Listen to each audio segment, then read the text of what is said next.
हर हर महादेव। आइए सुनते हैं सोमवार व्रत कथा। एक समय की बात है, किसी नगर में एक साहूकार रहता था। उसके घर में धन की तो कोई कमी नहीं थी, लेकिन उसके कोई संतान नहीं थी। इस कारण से वह बहुत दुखी रहता। संतान प्राप्ति के लिए वह प्रति सोमवार को व्रत रखता था। वह पूरी श्रद्धा के साथ हर सोमवार को शिव मंदिर जाकर भगवान शिव और पार्वती की पूजा करता था। उसकी भक्ति से माँ पार्वती एक दिन प्रसन्न हो गईं। उन्होंने भगवान शिव से उस साहूकार की मनोकामना पूर्ण करने का आग्रह किया। इस पर भगवान शिव ने कहा कि हे पार्वती, इस संसार में हर प्राणी को उसके कर्मों का फल अवश्य मिलता है। जिसके भाग्य में जो हो उसे भोगना ही पड़ता है। लेकिन माता पार्वती ने साहूकार की भक्ति का मान रखने के लिए भगवान शिव से एक बार फिर इच्छा जताई। शिवजी ने माता पार्वती के आग्रह पर साहूकार को पुत्र प्राप्ति का वरदान तो दिया, साथ ही यह भी कहा कि उसके बालक की आयु केवल 12 वर्ष की ही होगी। साहूकार माता पार्वती और भगवान शिव की बातचीत को सुन रहा था। उसे भगवान के इस बात से ना तो खुशी थी और ना ही दुख। वह हमेशा की तरह शिवजी की पूजा करता रहा। कुछ समय बीत जाने के बाद साहूकार के घर एक पुत्र का जन्म हुआ। जब उस बालक की उम्र 11 वर्ष हुई तो उसे पढ़ाई के लिए काशी भेज दिया गया। साहूकार ने पुत्र के मामा को बहुत सारा धन देकर उसे काशी विद्या प्राप्ति के लिए ले जाने को कहा। साथ ही मार्ग में यज्ञ कराते हुए जाने का आश्वासन दिया।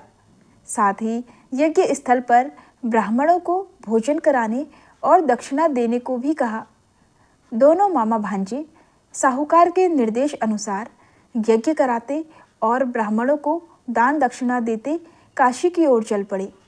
रात में एक नगर पड़ा जहाँ किसी राजा की कन्या का विवाह हो रहा था, लेकिन जिस राजकुमार से उसका विवाह होने वाला था वह एक आंख से काना था। राजकुमार के पिता ने अपने पुत्र के काने होने की बात को छुपाने के लिए एक चाल सोची। साहूकार के पुत्र को देखकर उसने सोचा, क्यों ना इस लड़के को दूल्हा बनाकर राजकुमारी से विवाह करा दूं।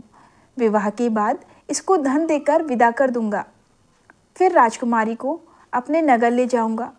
इसी तरह वह साहूकार लड़के को दूल्हे के वस्त्र पहनाकर राजकुमारी से विवाह करा दिया। लेकिन साहूकार का पुत्र ईमानदार था। उसे यह बात अच्छी नहीं लगी। उसने मौका मिलते ही राजकुमारी की चुन्नी के पल्ले पर लिख दिया कि तुम्हारा विवाह तो मेरे साथ हुआ है, लेकिन जिस राजकुमार के साथ तुम्हें भेजा जाएगा वह एक आंख से काना है। मैं तो काशी पढ़ने जा रहा हूँ। जब राजकुमारी ने चुन्नी पर लिखी बातें पढ़ी तो उसने अपने माता पिता को यह बात बताई। फिर राजा ने अपनी पुत्री को विदा नहीं किया, बारात को वापस लौटा दिया। दूसरी ओर मामा के साथ साहूकार का पुत्र काशी पहुंचा। वहां जाकर उन्होंने यज्ञ किया। जब लड़के की आयु 12 साल की हुई, उसी दिन यज्ञ रखा गया। लड़के ने इस दौरान अपने मामा से कहा कि मेरी तबीयत कुछ ठीक नहीं लग रही है। मामा ने उसे अंदर जाकर सो जाने को कहा। शिवजी के वरदान के अनुसार कुछ ही देर में उस बालक ने प्राण निकल गए। भांजे को मृत देख उसके मामा ने विलाप शुरू कर दिया। संयोगवश उसी समय शिवजी और माता पार्वती उधर से गुजर रहे थे। पार्वती ने भगवान से कहा, स्वामी, मुझे इसके रोने का स्वर सहन नहीं हो रहा है। कृपया कर आप इस व्यक्ति के कष्ट को दूर करें। जब शिवजी उस मृत बालक के समीप गए तो बोले कि यह उसी साहूकार का पुत्र है जिसे मैंने 12 वर्ष की आयु का वरदान दिया था। अब इसकी आयु पूरी हो चुकी है। लेकिन मातृभाव से विभोर माता पार्वती ने कहा कि हे महादेव, कृपया कर इस बालक को और आयु देने की, अन्यथा इसके वियोग में तड़प तड़प कर इसके माता पिता भी मर जाएंगे। माता पार्वती के इतने आग्रह पर भगवान शिव ने बालक को जीवित होने का वरदान दिया। शिवजी की कृपा से उस लड़के का पुनः जन्म हुआ। इस तरह शिक्षा समाप्त कर लड़का मामा के साथ अपने नगर की ओर वापस निकल पड़ा। दोनों साथ चलते हुए उसी नगर में पहुंचे जहां लड़के का विवाह हुआ था।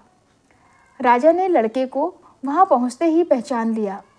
फिर महल में ले जाकर उसकी खूब खातिरदारी की और अपनी पुत्री को विदा किया। इधर भूखे प्यासे रहकर साहूकार और उसकी पत्नी अपने बेटे की प्रतीक्षा कर रहे थे। उन्होंने अपने बेटे की मृत्यु का समाचार मिलने पर स्वयं प्राण त्याग देने का प्रण कर रखा था, परंतु अपने बेटे के जीवित होने का समाचार पाकर वह बेहद प्रसन्न थे। उसी रात भगवान शिव ने साहूकार के स्वप्न में आकर कहा, हे श्रेष्ठी, मैंने तेरे सोमवार के व्रत करने और व्रत कथा सुनने से प्रसन्न होकर तेरे पुत्र को लंबी आयु का वरदान दिया है। हर हर महादेव।